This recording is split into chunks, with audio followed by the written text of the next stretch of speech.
Hello everyone, Jim here.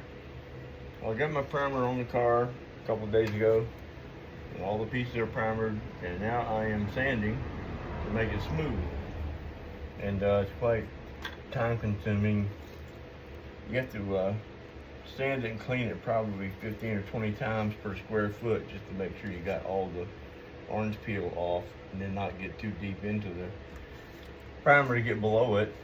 So that's what I'm up to, is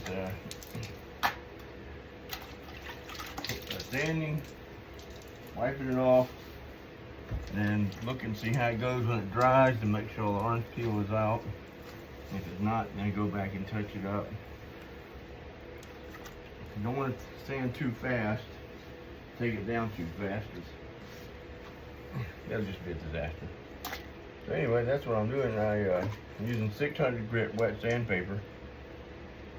I'm sanding in an X pattern. That way, make sure just lightly sanding and staying off of the corners, because those are easy to break through. So you just lightly sand in an X pattern. And that takes it right down really nice and smooth.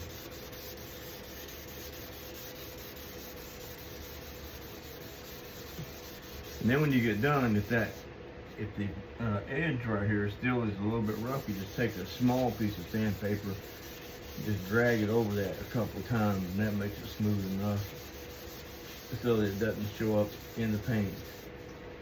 Any flaw you have at this point shows up in the final product. Any little flaw, it don't matter if it's a pinhole, it will show up in the paint. This is not going to be a perfect, like Concours paint job by any means, but it's going to look really good. And this garage is not ideal for spray painting, and my air compressor really is not big enough to keep up with a continuous flow to do the whole car. So what I'm going to do, I'm going to do the top.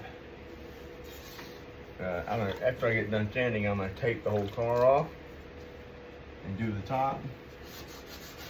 And the trunk lid, I've got the trunk lid off, and a couple other pieces.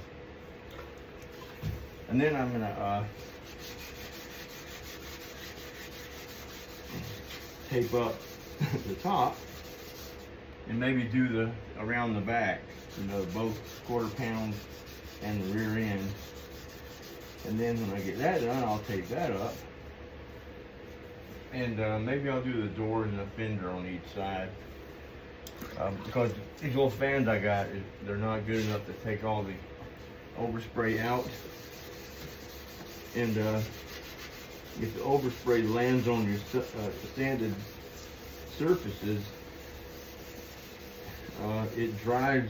It really doesn't stick, because those little particles are already mostly dry by the time they hit your body, and it just wouldn't turn out right. So that's what I'm going to do. I'm going to paint the top, a few body parts, and clear coat them, and then take the whole bottom. I'm going to take the top off and then paint the rest of it. So we'll see how it goes.